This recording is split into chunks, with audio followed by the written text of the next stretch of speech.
Saya akan memulai sesi untuk public expose untuk PT Kino Indonesia Tbk untuk tahun 2023. Agenda hari ini adalah kita akan melihat latar belakang company, kemudian Q1 performance 3 bulan pertama di tahun ini, kemudian strategik perusahaan, dan akan kita akhiri dengan Q&A sessions. Terima kasih. Next.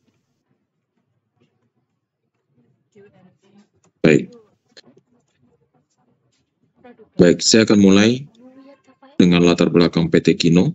PT Kino Indonesia sendiri secara historical itu dimulai dari suatu perusahaan distribusi yang bernama Duta Lestari Sentra Tama atau kita sebut DLS di tahun 1991.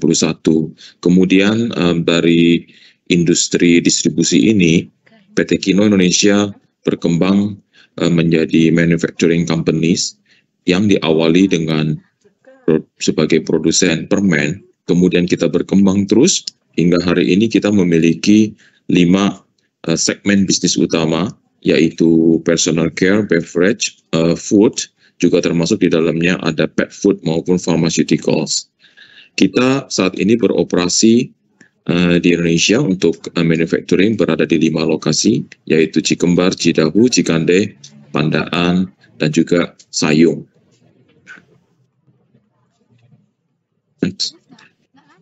Historical milestone yang kami miliki PT Kino Corporate, ya, kami starting seperti tadi 1991 dari company distribusi yang bernama Duta Lestari Sentra Tama. Kita berkembang perlahan-lahan, baik dengan membentuk perusahaan baru, unit perusahaan baru, maupun kita mengakuisisi perusahaan-perusahaan yang memiliki sinergi dengan kita. Sampai tiba di tahun 2015, PT Kino Indonesia memutuskan untuk menjadi suatu perusahaan TBK, Public Listed Company di Indonesia Stock Exchange. Mulai dari situ, kita berkembang terus, tetap pada ciri khas dari PT Kino Indonesia, yaitu kita memiliki semangat inovasi, kita memiliki uniqueness tersendiri dari produk yang kita hasilkan dan kita jual, sehingga kita di industri FMCG ini boleh dibilang kita memiliki produk-produk yang secara kombinasi dan stand-alone juga tidak terlalu banyak dimiliki oleh kompetitor kita yang lain, sambil dalam perjalanan waktunya hingga saat ini, kita secara selektif melakukan akuisisi baik terhadap perusahaan maupun brand, sehingga saat ini kita PT Kino Indonesia memiliki barisan perusahaan yang beroperasi secara satu kesatuan yang disebut dengan Kino Groups, which mulai juga bekerja sama di sini. Kalau kami lihat perkembangannya tidak hanya di lokal, melainkan kami juga melakukan kerjasama dengan perusahaan yang established dan reputable dari luar negeri untuk kita bawa produknya ke Indonesia.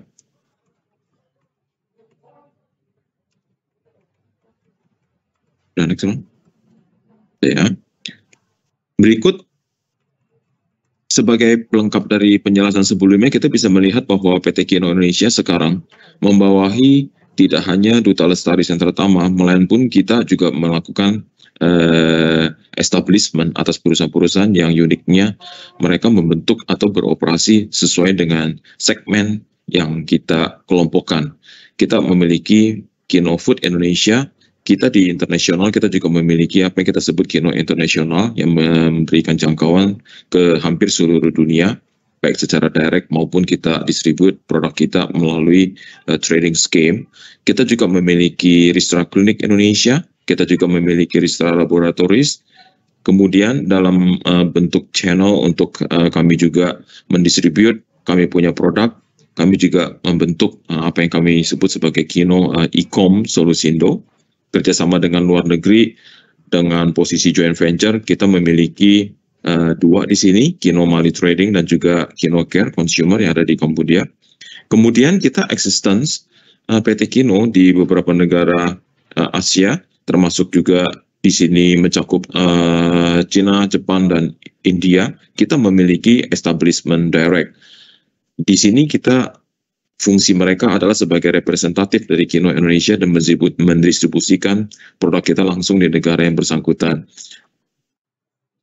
Di luar dari negara-negara yang disebut sini, di mana kita memiliki direct establishment, di slide berikutnya kita akan melihat bahwa PT Kino Indonesia juga memiliki eksisten dan menyalurkan produknya di negara-negara lain dalam mekanisme melalui trading distributions.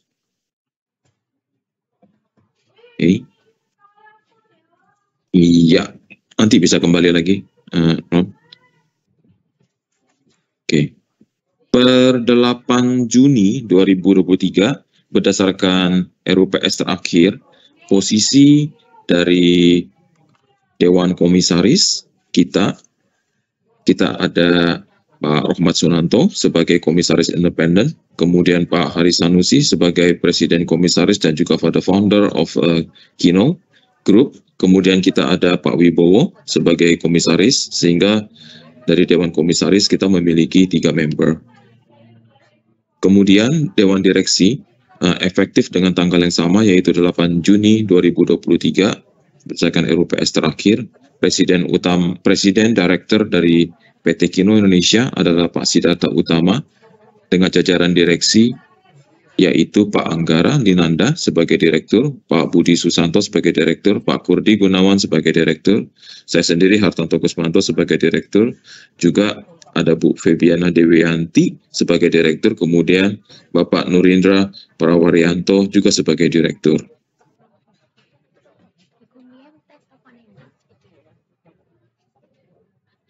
PT Kino Indonesia sendiri dengan jajaran produksinya, kami dari waktu ke waktu, kita juga memperkuat kita punya global presence sampai ke seluruh dunia.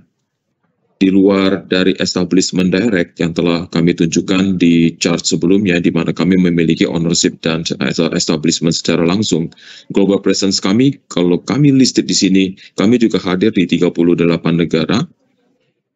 Pada negara-negara yang kita tidak memiliki entity establishment secara langsung, kita melakukannya berdasarkan channel distribution kita, yaitu trading. Kita memiliki partner-partner di sana yang mendistribusikan produk-produk kita ke seluruh dunia. Mostly kalau di negara-negara lain di luar region Indonesia, produk yang kami distribut di sini mengcover personal care. Ya, jadi ini adalah non-food. PT Kino Indonesia secara grup berdasarkan key segment dan brands, saat ini kita memiliki 31 brands dengan 18 kategori. Di market kita bisa melihat bahwa kita memiliki berbagai macam jenis produk dan merek yang dikenal oleh masyarakat. Kami kelompokkan di sini menjadi 5 besar. Tentunya kita akan mudah mengenali contoh personal care produk kita yang kuat di market dengan brand Ellipse, Samantha Shasha. Kemudian kita di sini juga ada oral care, kami kelompokkan yaitu pasta gigi. Kami juga memiliki kategori kids and baby, di mana mengcover Esculin, BB dan Master Kids dan Slick Baby. Kita juga memiliki hygiene produk, mengcover produk dengan merek Resicvi, Absolute. Kemudian perawatan wajah, skincare, Oval dan Ristra. Fragrance kami juga memiliki jajaran produk yang kami beri merek Esculin maupun Master. Kemudian household seperti sabun, kita ada Slick dan sanitary produk antiseptik yaitu Instance. Kami juga memiliki ini dalam kaitannya dengan produk yang ada kaitan dengan alkohol dalam antiseptik yang untuk membunuh kuman. Sedangkan di beverage sendiri, produk unggulan kami adalah seperti cap kaki 3, itu mengcover untuk yang dewasa, untuk yang remaja maupun untuk anak. Kami juga memiliki cap panda, minuman cincau, kemudian juga Venter. Kami juga bekerja sama dengan Mali, kami memiliki jus yang mostly itu akan mengcover coconut water dan juga canned fruit. Ini adalah joint venture yang kami import langsung dari Thailand. Di sisi food confectionery, kita terkenal dengan produk berupa permen, yaitu candy, cucu bol maupun Frenta dan Oplos. Kemudian power drink sendiri kita terkenal dengan merek Segar Sari. Snack kita memiliki Kino Nastar yang biasa kita akan mudah kita dapati pada saat 50 seasons. Kemudian ada snack kit dalam bentuk marshmallow. Di pharmaceutical sendiri kami memiliki Caplaki 3 selain itu tersedia dalam bentuk minuman, kami juga memilikinya dalam bentuk balsam dalam penggunaan untuk medicines, pharmaceutical. Kemudian kita juga ada Q-Life dalam konteks menstrual care. Di pet food sendiri kami memiliki Max Life, yaitu brand yang kami usung untuk food, untuk pet food ya, maupun care di sini.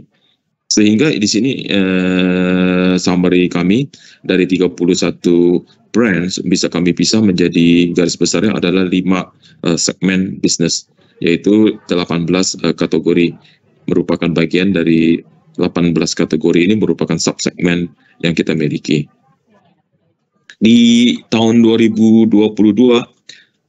sebagai tipikal ke perusahaan inovasi, kami tidak pernah berhenti untuk inovasi sehingga PT Kino Indonesia selalu melihat celah pasar segmen-segmen yang belum digarap oleh kompetitor kami. Kami juga memasuki klik, yaitu oral care dalam bentuk pasta gigi, memiliki keunikan tersendiri. Kami launching produk klik ini di pertengahan 2022. Klik natural dengan bahan yang alami kami bentuk di sini. Kemudian kami juga mendistribusikan produk ini cukup dalam konteks medium high market, dan kami jangkau ke berbagai modern trade. Ini juga merupakan channel yang kami pilih untuk mendistribusikan produk klik ini. PT Kino Indonesia sendiri dari segi financial summary, di sini kami put dalam satu summary singkat untuk mengcover short analysis perbandingan antara tahun 2022 dengan tahun sebelumnya, yaitu full year 2021. Kemudian di bagian bawah adalah first quarter 3 bulan pertama tahun ini dibandingkan dengan first quarter 3 bulan pertama tahun 2022. Sesuai dengan apa yang kami publish di tahun 2022, secara full years kami punya penjualan itu lebih rendah 8,7% dibandingkan dengan tahun 2021. Penurunan penjualan ini dikontribusikan oleh produk dan segmen mix yang berbeda, di mana kalau kita lihat beverage improve 11,2%, dan beverage sendiri itu kontribusinya terhadap the whole portfolio adalah 57%. Dan kontribusi dari beverage ini secara rupiah 210 itu adalah delta dari pertumbuhan dibandingkan dengan tahun sebelumnya, yaitu dibandingkan dengan tahun sebelumnya ini mencapai 2 triliun. Sedangkan GP margin yang kita achieve di tahun 2022 itu 36. Sedikit perlu saya singgung bahwa GP margin ini kita mengalami penurunan dibandingkan dengan tahun 2021 disebabkan oleh pada saat 2022 kita melihat ada terjadi ketidakstabilan geopolitik di Ukraina dengan Rusia, dan ini yang menyebabkan harga-harga dari raw material tertentu yang dipakai oleh PT Kino Indonesia mengalami kenaikan harga dasar. Namun di saat bersamaan juga terjadi pelemahan rupiah currency, di mana IDR pada saat itu mengalami pelemahan yang cukup signifikan terhadap US dollar. Sedangkan beberapa raw material yang juga merupakan raw material inti kami import dari luar negeri. Dan inilah juga salah satu penyebab di mana kami punya gross margin mengalami penurunan di tahun 2022. Jika dibanding dengan apa yang kami miliki di tahun 2021, pada saat itu kami punya GP margin masih ada di kisaran 44%. Di tahun 2022, kita membukukan rugi bersih berada di kisaran 950 miliar dengan EBITDA negatif sekitar 550 miliar. Karena di tahun 2022, kami ada melakukan pencadangan untuk bad debt dan juga penyisihan atas bad stock, maupun di saat bersamaan juga pemusnahan bad stock, yang ini sangat dipengaruhi oleh kami punya shelf life dengan masa expired yang jatuh tepat di tahun 2022, dan juga sebagian didorong oleh pandemik COVID yang berkepanjangan selama 3 tahun, yang menyebabkan pada saat itu industri FMCG juga mengalami kendala yang sama, yaitu mengalami penurunan penjualan, sehingga produk-produk kami yang sudah kami produce dalam periode sebelumnya dengan terpaksa kami bukukan pencadangannya untuk pemusnahan. Kami punya PT Kino Indonesia, despite bottom line negatif dan juga EBITDA negatif, namun dari sisi cash flow, kami tidak mengalami kendala, yaitu kami membukukan cash flow positif 240. Mostly kami punya kerugian di bottom line dan EBITDA negatif ini sifatnya adalah non-recurring. Jadi ini adalah one time hit, di mana bentuknya dalam bentuk provision maupun pemusnahan itu adalah item-item atau account-account yang bersifat non-cash. Sehingga impact terhadap cash flow sangat minimum. Memasuki 3 bulan pertama dari tahun ini, first quarter, dibandingkan dengan 3 bulan pertama dari tahun lalu, penjualan kami untuk periode 3 bulan yang sama mengalami penurunan 9,1%, yaitu 100 miliar. Namun di luar daripada penurunan sales ini, pertumbuhan personal kita secara terbalik justru improve 3,3%, atau sekitar 11%. Kami punya produk unggulan, yaitu di beverage, Cap Kaki Tiga maupun Cap Panda, itu tetap mengkontribusi di atas 50% dari kami punya keseluruhan sales di 3 bulan pertama tahun ini, yaitu equal dengan 567 miliar. Kemudian di 3 bulan pertama tahun 2023, kita melihat kurs sudah lumayan stabil, dan harga dari raw material juga sudah improve, sehingga walaupun dari sisi expectation kami ini belum bisa kembali ke periode sebelum 2022, di mana kami punya GP itu ada di sekitar 44 atau 45%, namun di Q1 kita berhasil sudah cukup stabil, bisa di atas 40%. Kita ends up dengan 41% raw material pricing, dan kita expect kalau kendala politik di Ukraina dan Rusia juga ini bisa selesai dengan sesegera mungkin, kami expect kami bisa kembali lagi mencapai target GP margin yang normal di kisaran 44%. Kemudian untuk EBITDA dan net profit kita mengalami penurunan masing-masing 11% dan 62%, di mana untuk EBITDA di 3 bulan pertama kita bukukan 116 versus di periode yang sama 131, dengan net profit 17 miliar dibandingkan dengan net profit di periode yang sama 45 miliar. Jadi both untuk EBITDA dan net profit kita mengalami penurunan. Tentunya ini adalah impact yang langsung dari penurunan lebih rendahnya sales achievement kita. Kemudian juga kami tetap membukukan interest expenses untuk membiayai working capital kami, maupun juga raw material yang tentunya belum recover kembali ke level 44. Ya, jadi kombinasi dari penurunan sales, harga raw material yang belum pulih, kemudian interest expense. Namun dari sisi cash flow kita bisa melihat bahwa again cash flow kita dari sisi working capital sangat sehat. Jika kita bandingkan dengan tahun 2022 full year 240, maka di 3 bulan pertama kita punya cash flow positif 105 sebagai bagian dari improvement dari collection, yaitu account receivables, yang kita melihat progresnya itu bagus sekali.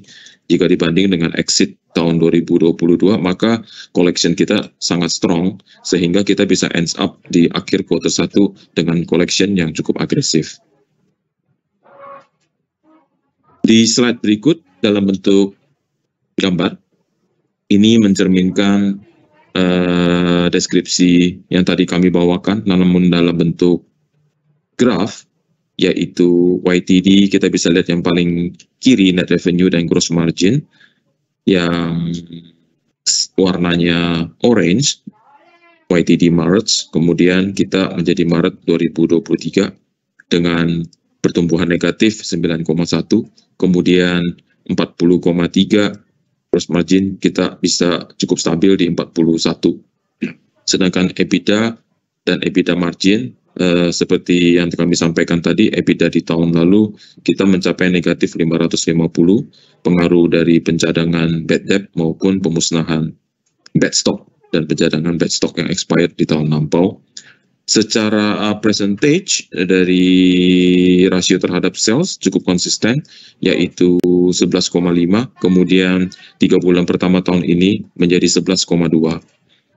Net income, kemudian percentage of net income, seiring dengan penurunan EBITDA, yaitu pencadangan kembali bad debt maupun pemusnahan maupun bad stock, kami membukukan 950 net loss di tahun lalu dengan rasio yang juga turun di tahun ini, yaitu dari 4%, kemudian di 3 bulan pertama kami mencapai 1,6% dari rasio penjualan. Sekali lagi ini disebabkan karena raw material belum pulih, sehingga kami punya gross margin cukup challenging. Kami expect kami bisa recover ini di quarter-quarter berikutnya, sehingga kita paling tidak bisa mengachieve gross margin yang serupa dan standar dengan tahun 2021.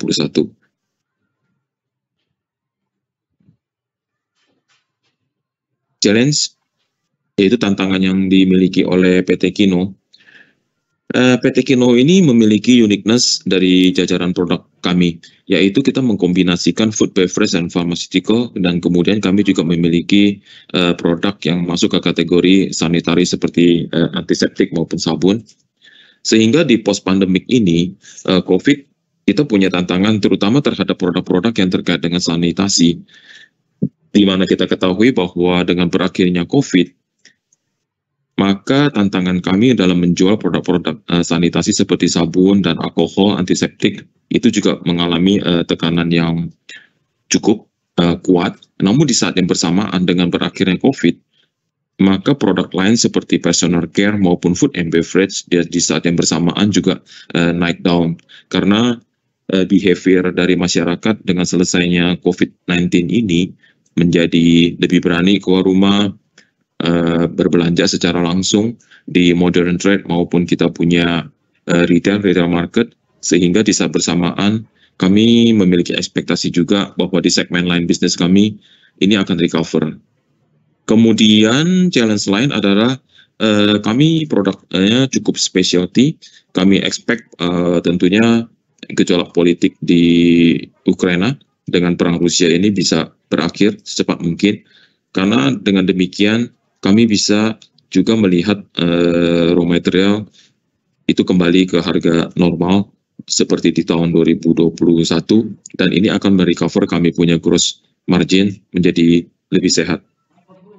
Dan tentunya gejolak politik itu sangat mempengaruhi nilai tukar dari mata uang rupiah. Ya. Company strategic secara periodik kami melakukan review atas SKU maupun brands yang kami miliki, di mana kami melakukan analisa yang cukup detail. Kami fokus pada produk-produk yang memiliki kontribusi profitability yang tinggi, yang bagus. Kemudian terutama sekali adalah produk-produk yang menjadi leader di segmen tertentu. Dan ini kita tingkatkan dengan campaign, dengan meningkatkan consumer awareness dan loyalty, sehingga kita expect produk-produk yang menjadi segmen leader ini akan menjadi lokomotif, yaitu gerbang untuk kita recover bisnis Kino Indonesia, dan dia akan juga menarik SKU, sub-SKU yang dimiliki oleh tersebut. Kemudian kita juga fokus dan kita masuk ke dalam pet care segmen. Di sini kita juga membentuk suatu tim yang khusus fokus untuk handle pet care segmen ini, di mana kita memiliki tim yang terpisah dari bisnis PC maupun bisnis beverage. Tujuannya adalah agar kami punya tim manajemen bisa lebih fokus dan benar-benar mengembangkan pet care segmen ini, karena kami melihat bahwa potensi dari pet market ini di Indonesia masih besar sekali dan dengan competition yang belum crowded. Kemudian mengingat seiring dengan kenaikan harga raw material, kita juga melakukan reformulation, cost reduction opportunities kita tuangkan dan kita realisasikan dalam bentuk BOM, yaitu Bill of Quantity dan Bill of Material, sehingga kita tetap bisa menghasilkan produk yang berkualitas namun dengan cost yang lebih rendah, baik dengan substitution maupun dengan inovasi di packaging maupun konten. Kemudian kita juga melakukan remapping dari distribution channel kami. Beberapa produk yang kita rasakan masuk ke kategori mass product, di mana kita mengandalkan penjualan yang banyak namun dengan margin yang sangat sehat. Kita juga melakukan beberapa keputusan strategik, misalnya kita menggunakan jasa maklon dan kita melokasikan posisi maklon tersebut di pulau dan di daerah yang berada di luar Pulau Jawa, sehingga kami punya titik produksi akan menjadi lebih dekat dengan konsumen utama kami. Dan inisiatif yang kami lakukan ini secara langsung mencerminkan kami punya delivery terhadap produk-produk yang dimaksud dalam mass product ini, yaitu dalam under kategori distribution expenses terlihat sangat besar sekali improvementnya. Penghematan yang kami lakukan ini juga mengkontribusikan bahwa kami di Q1 tetap bisa mempertahankan positif bottom line. Kita sebagai perusahaan TBK, poin berikutnya kita tidak pernah lupa terhadap ESG, yaitu kita selalu keep improving kami punya environmental dan social dan governance quality. Bahkan kita juga selama 2-3 tahun terakhir kita engage, kita fokus, kita put budget untuk kita benar-benar menuangkan waktu dan energi kita untuk improve quality dari ESG ini. Kami ingin bahwa kami punya enterprise PT Kino Indonesia tidak hanya dikenal sebagai perusahaan yang bergerak di produk-produk yang sangat inovatif, namun kami juga sebagai perusahaan yang sangat care dan concern terhadap ESG. Reorganisasi dan restrukturisasi di dalam PT Kino Indonesia juga secara konsisten kami lakukan, sehingga kami bisa lebih fokus dalam segmen-segmen yang kami miliki. Beberapa pemisahan kami lakukan secara internal. Kita memiliki tim khusus sekarang yang fokus sekali ke personal care, dan kami pisah dengan tim khusus yang fokus ke food, ke pet, dan berbagai macam bisnis segmen yang kami miliki. Tujuannya simple, yaitu kami ingin memperkuat baik fokus maupun fundamental dari masing-masing brand yang kami miliki, untuk kami bisa memiliki advantages dalam persaingan dengan kompetitor kami yang juga bergerak di bidang FMCG. Dan kami sambil melakukan berbagai improvement tersebut, kami tidak melupakan pada DNA dari Kino Indonesia, di mana Kino Indonesia itu sangat dikenal sebagai perusahaan yang sangat inovatif. Kami selalu dari masa ke masa mengintroduce produk-produk yang innovate, di mana kami itu masuk ke dalam niche market yang blue ocean. Kami tidak mencari market yang red ocean, sehingga innovation ini bagaimanapun juga selalu menjadi DNA kami, dan kami akan pertahankan terus sebagai jati diri dari PT Kino Indonesia.